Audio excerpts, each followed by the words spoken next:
If you don't think there's hope for the world, why bother going on? You keep going for family.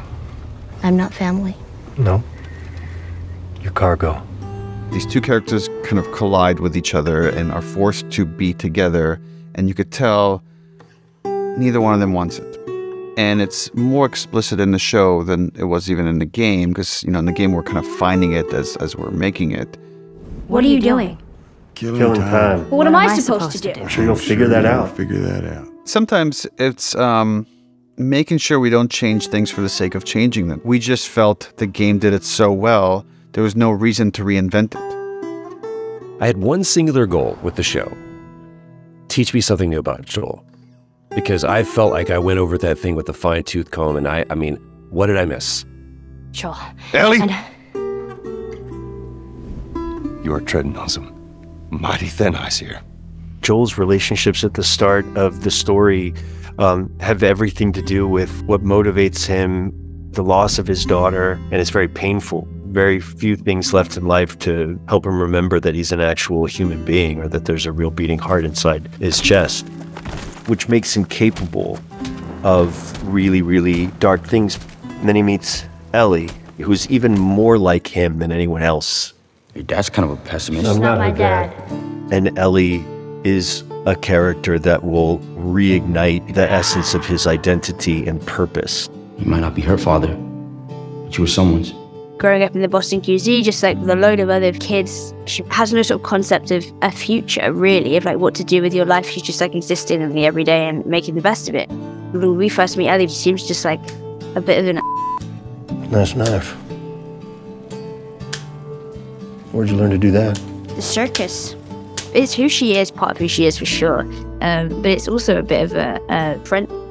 Her biggest fear is ending up alone. It's like she sort of always has been, and it's just this constant fear for her, which is sort of interesting. As soon as she finds out that she has this immunity, she feels like she has a purpose.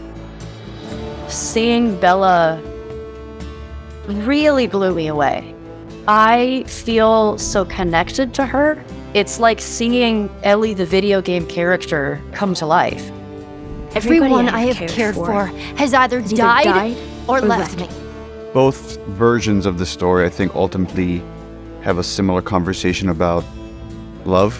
What can you control and what can you not control? Joel cannot control the love that he has for his family and the love that develops for Ellie, but they are also the greatest threats to his survival because it means putting your life in danger on behalf of somebody else because you can't choose otherwise because of love. Joel and Ellie have become a metaphor for the connection a parent feels with their child. That is this very primal feeling that can override a lot of other motivations and goals. That relationship can go in reverse of like when you have a parent and you love them unconditionally, you will do everything to protect them. And we get to see that expressed over and over and in more intense ways throughout the journey of The Last of Us. I don't look at the show as a comparison. I look at it as a companion. What they got the opportunity to do was explore those same emotional beats in a different way. This was Craig Mazin and Neil Druckmann getting together and being like, how do we keep the integrity of this story and bring it to life onto screen for people who aren't gamers? And it feels like they honored the game in a huge way.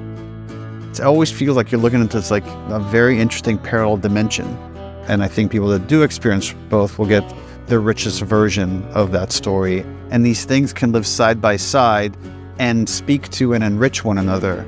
This is just one way to experience the story, and here's this whole other way to experience the story.